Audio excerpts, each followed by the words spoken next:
Hi viewers, మనందరికీ ఇష్టమైన గులాబ్ జామ్ రెసిపీని చూద్దామండి. 3 టిప్స్ ఫాలో అవుతే గులాబ్ జామ్ రెసిపీ చాలా బాగుంటుందండి. సింపుల్గా చేసుకోవచ్చు.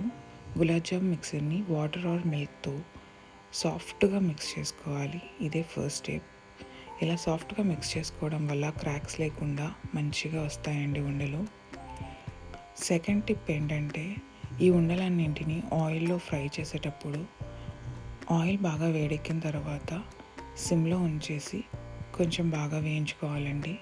లేకపోతే బయట మంచిగా వేగినా కానీ లోపల పచ్చిగా ఉండిపోతుంది. సో సెకండ్ టిప్ ఏంటంటే కాస్త బాగా వేయించుకోవాలి.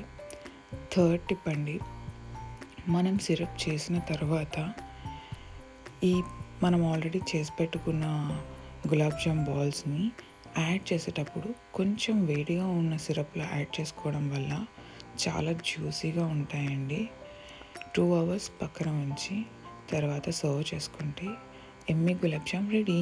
Thanks for watching. Please subscribe.